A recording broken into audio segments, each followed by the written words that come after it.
Hi, everybody. I had a great opportunity last weekend to go to the Out of Darkness Walk in St. Pete, which is for suicide prevention. Lots of wonderful organizations there. My favorite, of course, was Operation Jack's Village because I support them. I think they're doing great things. If you don't know about them, you can go to operationjacksvillage.org and find out all about them. But one of the things that happened that often happens when I go to events is that people come up and ask about different ways to help family members. And one of the things that came up is if you have a family member with a serious mental illness, but it's not to the point that they're fully incapacitated, how can you help care for them? Because so, and what I mean by that is somebody who has schizophrenia, perhaps, but goes off of their medications, or bipolar and won't stay on their medications. And how do you talk to that person, and how do you manage that? And the first thing I want people to recognize is that a lot of times there's a power and control struggle between the person who has the mental illness and the families that are trying to help the person. And it all comes from fear. It all comes from anxiety because the person doesn't want to be controlled. They don't like their mental illness either. They don't want to be in that situation.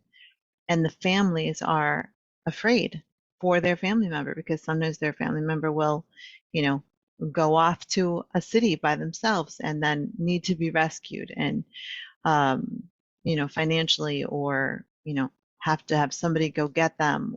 The police will call, things like that. It's very disruptive to the families and it's very anxiety inducing because no one wants to think about their family member lost in some random city, um, and the things that could happen to somebody if they get in, a difficult situation. Even if you're in your own city and you're wandering the streets, your family is going to have anxiety about that. And so what I try to tell family members is you can talk about that with your family member that has the mental illness,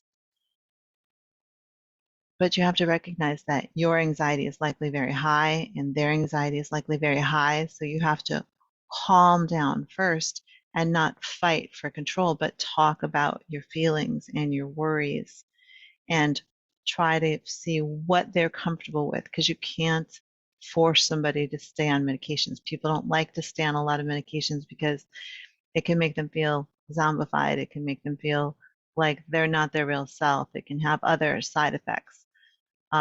But the downside is if they don't take some of their medications, then they can be delusional or paranoid or manic and get in a lot of financial trouble and trouble in other ways. So it's a balance between wanting to help your family member, wanting to let them be independent and not take away uh, their control over their own lives.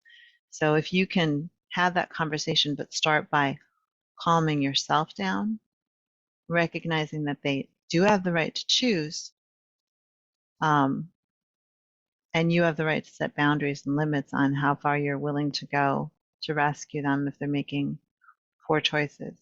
Um, and just knowing that when you come to talk to them, say, listen, I don't want to control your life.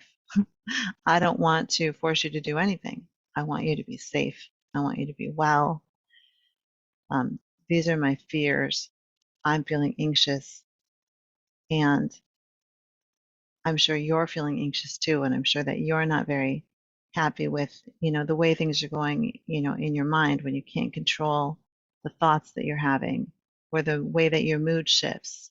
Um, because a lot of times that's that random shift of neurotransmitters. That's why certain medications like the bipolar medications for stability, lamotrigine and lithium and things like that, they stabilize the neurotransmitters so they don't shift so rapidly. But it's got other side effects. And if we can talk about those with our family members or our loved ones, it's a good way to start that conversation. So I hope that helps and hang in there. It's a really tough situation, um, but it helps to talk from the heart and not just talk about the controlling, because that's where you get into the conflicts. So I hope that's helpful.